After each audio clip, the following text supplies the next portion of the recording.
తాకట్టులో ఉన్న బంగారాన్ని విడిపించి ఆ రోజు ఆన్లైన్ రేటుకే మేము కొంటాం. Sharma gold company. నమస్తే, వెల్కమ్ టు సుమన్ టీవీ. నేను మీ యామ్ని. ప్రస్తుతం మనతో ఉన్నారు ప్రముఖ ఆధ్యాత్మికవేత్త, ప్రముఖ జ్యోతిష వాస్తు పండితులు బ్రహ్మశ్రీ డాక్టర్ నాయకంటి మల్లికార్జున శర్మ గారు ఉన్నారు. గురుగారితో మనం మాట్లాడదాం. నమస్కారం గురుగారు. నమస్కారం. గురుగారు, ఈ క్రోధినామ సంవత్సరంలో అసలు సింహరాశి వారికి ఏ విధంగా ఉంటుందండి? అలానే ఈ రాశి వారికి సంబంధించి ఆదాయం కానీ వ్యయం, రాజపూజ్యం, అవమానం గురించి తెలియచేయండి. ఓం శ్రీ గురుభ్యో నమః. క్రోధినామ సంవత్సరం.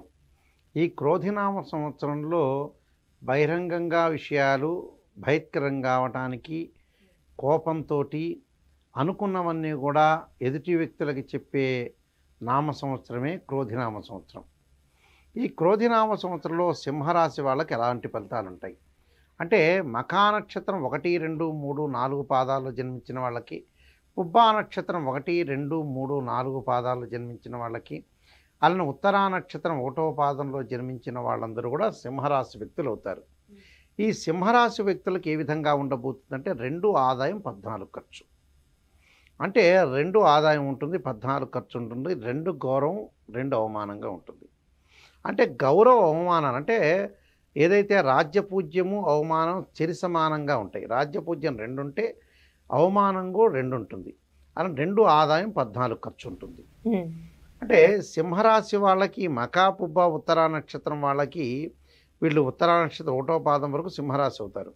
అలానే గ్రహగతుల్ని మనం పరిశీలన చేసినట్టయితే, గురువు మే 1వ తారీఖున మేషరాశి నుంచి వృషభ రాశిలోకి సంచారం చేయటం, రాహుకేతువులు మీనంలోను కన్యారాశిలోను సంచారం చేయటం, శని కుంభరాశిలో ఉండటం, నెక్స్ట్ సంవత్సరం అంటే 2025 మార్చి 29 మీనరాశిలోకి శని యొక్క సంచారం అనేది ఒకటి ఉంటుంది. అక్టోబర్, నవంబర్లోనేమో గురువు, శని వక్రారంభాలు, వక్ర త్యాగాలు జరుగుతూ ఉంటాయి. ఇక్కడ ఏదైతే మనకి గ్రహగమన గతులన్నీ కూడా మనం పరిశీలన చేసి చూస్తే సింహరాశి వాళ్ళకి ఏ విధంగా ఉండబోతుంది చూస్తే, సింహరాశి వాళ్ళకి సహజంగా 9, 10 స్థానాల్లో గురువు యొక్క సంచారం. 9 అంటే మేషరాశిలో ఉంటే 9 అవుతుంది, వృషభ రాశిలో ఉంటే 10 అవుతుంది. దీనివల్ల పెద్ద నష్టం జరిగేది అవకాశం అనేది లేదు ఇక్కడ.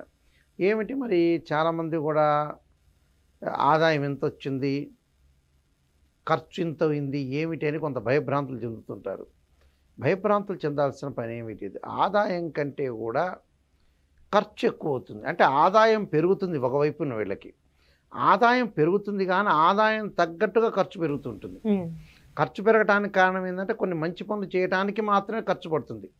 అంటే వీళ్ళకి ఒక 15% వృధా ఖర్చులు ఉంటాయి, మిగతా ఖర్చులన్నీ కూడా సుఫలితాల కోసం ఖర్చు చేస్తారు. అంటే ఈ 15%లో వాళ్ళు పొదుపు చేసుకోవాలి. చేసుకుంటే మంచిది. పెద్దగా ఇబ్బందికరమైన వాతావరణం అనేది ఏమి ఉండదు. ఇబ్బంది చెంది మరింత ఏదో భయాందోళన చెందాల్సిన పని లేదు. అలానే ఇక్కడ ఈ సింహరాశిలో వాళ్ళందరికీ కూడా, వ్యవసాయదారులు ఎవరైతే ఉంటారో వాళ్ళందరికీ కూడా అన్ని రకాల పంటలు పండటం, అలానే మంచి లాభాలను పొందే అవకాశం ఎక్కువగా ఉండటం, అలానే విద్యార్థులకి శారీరకంగాను అలానే మెదడు పరంగా కూడా శ్రమ ఎక్కువగా పడాల్సిన అవకాశం అనేది ఎక్కువగా ఉంటుంది. అలానే చివరికి ఉత్తమ ఫలితాలు పొందే అవకాశం ఎక్కువగా ఉంటుంది. అలానే ఇప్పుడు నిరుద్యోగులకి ఏ విధంగా ఉండొచ్చండి? ఉద్యోగస్తులకు వచ్చేటప్పుడు అనుకూలమైన ఫలితాలు జరిగే అవకాశం ఉంటుంది. ఉద్యోగస్తులకు కూడా వాళ్ళకి ప్రమోషన్ లభించే అవకాశం ఉంది. స్థానచలనం జరగటం ఒకటి. ఉద్యోగపరంగా ఇబ్బందులు లేకుండా ఉండే అవకాశం ఉంటుంది. వ్యాపారులకి నూతన వ్యాపార మార్గాలు ఎంచుకోవటం ద్వారా ఆదాయం పెంచుకుంటారు. అలానే కొంత లాభాలు బాగా ఉండే అవకాశం ఉంటుంది. అలానే స్వతంత్రంగా వృత్తిపరంగా చేసే వ్యక్తులకు కూడా అధిక లాభాలు ఉంటాయి. అంటే ఆశయ సాధనాల కోసం కృషి చేస్తారు. సాంకేతిక రంగంలో ఉన్న వ్యక్తులందరికీ కూడా అనుకూలమైన ఫలితాలు ఉంటాయి. అంటే సాఫ్ట్వేర్ రంగంలో వాళ్ళకి కానీ, వాళ్ళకి టెక్నికల్ సంబంధించిన ఫీల్డ్ వాళ్ళందరికీ కూడా సానుకూలమైన ఫలితాలు ఉంటాయి. కొన్ని వార్తలు ఆత్మస్థైర్యాన్ని దెబ్బతీసే అవకాశం ఉండటం, రాజకీయ రంగం ఉన్న వాళ్ళకు ఉన్నతమైన పదవులు పొందే అవకాశం, అష్టైశ్వర్యాలతో కూడా తొలతూగే అవకాశాలు ఎక్కువగా ఉంటాయి. స్త్రీలకి కుటుంబాలకు మధ్య అంటని ధోరణితో వ్యవహరిస్తారు స్త్రీలు. అంటే ఒక కుటుంబానికి ఇంకో కుటుంబానికి దూరం అనేది బాగా పెరుగుతుంది. అంటి ముట్టనట్టుగా అంటారు కదా ప్రధానంగా, అలా ఉంటారు. అయితే నిర్లిప్తగా నెలకొంటుంది. అలానే పుణ్యక్షేత్ర దర్శనాలు, తీర్థయాత్రలు, ప్రయాణాల వల్ల మంచి లాభాలు కలిగే అవకాశం ఉంటుంది. స్వజనులతోటి విరోధ భావాలు కలుగుతాయి. అంటే వేరే వాళ్ళతోటి, పక్కన ఉన్న వాళ్ళతో కానీ, సొంత వాళ్ళతో కానీ ఇబ్బందులు.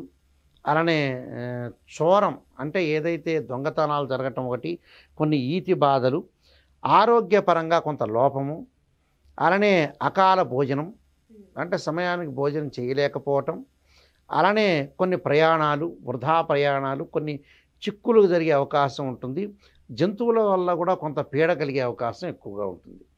అంటే విష జంతువులు ఉంటాయి, ఆ విష జంతువులు కూడా కొంత పీడ జరిగే అవకాశం ఎక్కువగా ఉంటుంది. కాబట్టి కొద్దిగా సకల కార్యాలన్నీ కూడా జాగ్రత్తగా వహించి ముందుకు వెళ్తే మంచి లాభాలు కలిగే అవకాశం ఎక్కువగా ఉంటుంది.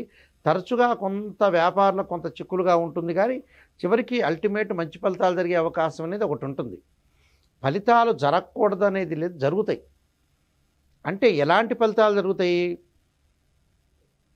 ఆదాయము మరి 2 ఆదాయం 14 ఖర్చు ఏంటి అంటే ఇన్కము, ఏదైతే ఇన్కము గ్రోత్ కావటం ఒకటి, ఎక్స్పెండిచర్స్ అంటే ఇన్కమ్ 2 ఉంటే ఎక్స్పెండిచర్ 14 ఉంది కదా.